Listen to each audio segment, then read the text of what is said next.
Alright, sorry back. It's one of the downsides of having a camera that also takes phone calls. But anyway, so your keyway on your crankshaft, I believe there's two positions opposite of that keyway where your colored link can go. But anyways, it is at 6 o'clock because your keyway is off just a hair when you're at 40. And then on your cams, the link goes opposite of this L and then opposite of this R on the other side. And there's actually like a little arrow with the R. I guess they figure, there we go. There you go. I guess they figure like the L points well enough on its own. It doesn't need an arrow. So I don't know, but that's kind of more. I wouldn't even like use the colored links to set up the timing. That's more of like a sanity check just to make sure you've got everything where it's supposed to go. Because if you set it all up and you're confident in your angles, and then on top of that your colored links end up where they're supposed to be, it's just a good feeling that you know everything's where it's supposed to go. So that's the timing. I already explained how you put your master link in. Like I said, don't turn the engine over unless you're putting any tension on this because you can jump timing. And that's pretty much it for timing. All right, so the tensioner. Tensioner goes, this is your, give you some reference here, this is your timing chain cover. And the tensioner, your really blurry timing chain cover. The tensioner goes right in that hole right there. And it's hidden behind the alternator. And so once that tensioner, by the way, don't remove the timing chain cover without removing that tensioner first. I don't think it hurts anything, but it just like kind of like slips off the edge here and scares the crap out of you. And I guess it could also be like, it could cause like a pinch point for your fingers or something too. But they say that you cannot reuse the tensioner once it expands out like this. So some resources say that, and one of them gave me a procedure for resetting it. So I'll post that online too, but basically it's just like this little ratcheting jimmy jam here, and it's got this little,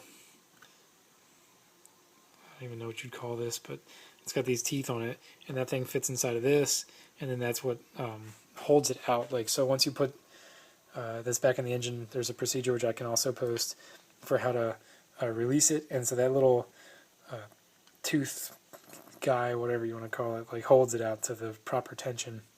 And then I guess the first time you crank the engine up, this actually also gets expanded by oil pressure, so that'll hold it out as well. But there is a procedure. Basically, they were saying, yeah, I don't really fully understand it yet because I haven't tried it, but somehow you're supposed to like be able to press this piston actually out this way, and then you can reset it all and put it back in there. But I'll probably make another video for that because, like I said, I haven't been through that yet. So that's that. When you actually do get your tensioner reset and you go to put it back in, so I guess, well, first you got to put your timing chain cover back on, and I'll post the locations for, on the back side of this, where all of your sealant goes. There's like a specific path where you're supposed to put your little 1 millimeter bead of sealant. So get yourself some RTV, a little nozzle on the end like this. You put your cover back on, and then you put your tensioner in, the hole that's down there now. And so I impacted this back on, so this is on there tight, so I can actually like put a wrench on it and loosen it, and not actually like remove the bolt, but spin the crank backwards. And then you have another person hold on to the back of the cam with that T60 Torx bit again. And so basically what you're doing is you're spinning the crank this way while this guy counter holds up here, so it applies tension to the chain right here. That pushes on this guide, and when you push down that guide, it pushes the tensioner back in there. So that releases, I guess, like some tang or whatever. And then, so you do 70 Newton meters, I think it was. And then the guy counter holding back here releases, and then you turn the engine a quarter of a turn in the direction of engine rotation, and you're supposed to hear it click. I didn't hear it click, but it definitely worked, because when I took it back out, it was the way it was supposed to be. I had to take it all back apart again because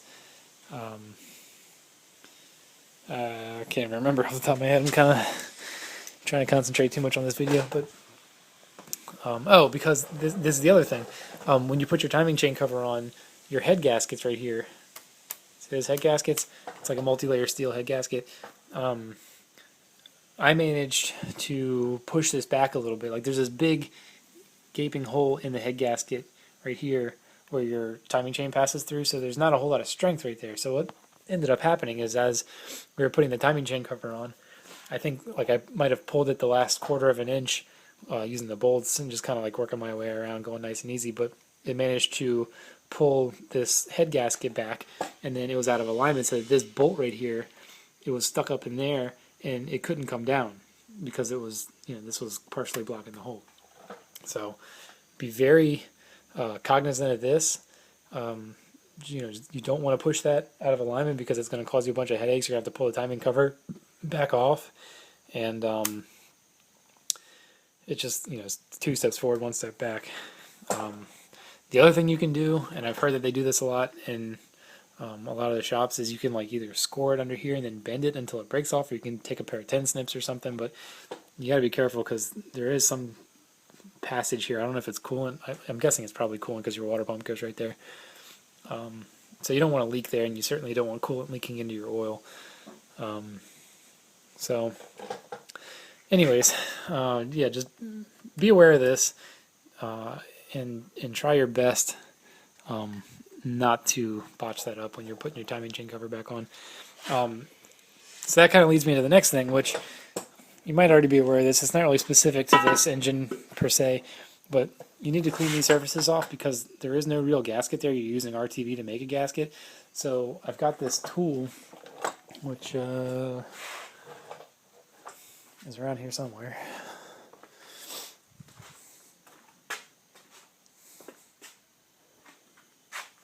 Oh, there it is.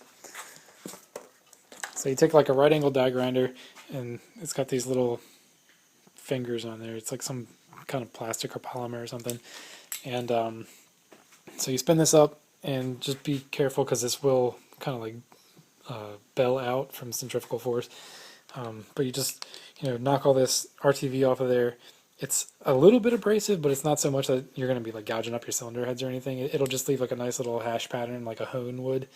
But it is abrasive enough to where I wouldn't want to touch on my cam lobes or my journals because these are polished, and it's a really, really precise, highly polished part. And so you don't want any abrasive marks in there because you might end up wiping out a cam lobe or something, or causing damage. So once you get all the RTV off with one of those, take a rag and just get all the oil off, because inevitably you're probably going to drag some oil from somewhere onto your surface, your sealing surface. You might even go as far as using like, I don't know, Windex or acetone or something. I'd probably use acetone. Get it nice and clean, nice and dry. Do the same thing on your cam cover, and the same procedure is done with the front of the block and the timing cover. Get it nice and clean and everything. And then, like I said, I'll post a picture of where all the sealant paths are. And so you put your sealant on there. You've got like 10 or 15 minutes to work with it. Stick it on there. Get it torqued down. And then there's also a torque procedure too. So you're going to need like an inch-pound torque wrench and a foot-pound torque wrench. Like for instance, these cam cover bolts are actually pretty low torque. I don't remember what it is off the top of my head, but it's not a lot. And if you go too much, you can snap one off pretty easily. Alright, so that's that. Talked about the head gasket, talked about the tensioner. I've got a little list here I'm reading off of. Had the timing cover bolts. Pretty sure I hit that already. Transcoiler lines, talked about that. Crank pulley, talked about that. When removing the engine, you want to like pull that crank pulley so you don't have to do your electric fans. And then the power steering pump and the AC. Yes, I think that's pretty much it. Like I said, I'm just going to embed this video into a webpage, so that way all the resources, I can link them all in there. I'll probably rehost everything so none of the links end up getting broken if somebody else takes them down or whatever. So hopefully if anybody else decides that they want to attempt this, you won't make the same mistakes I did, and everything will go a little bit smoother for you, hopefully. But that's it, and I'll probably put some contact information on there too, in case anybody has any questions. So, good luck.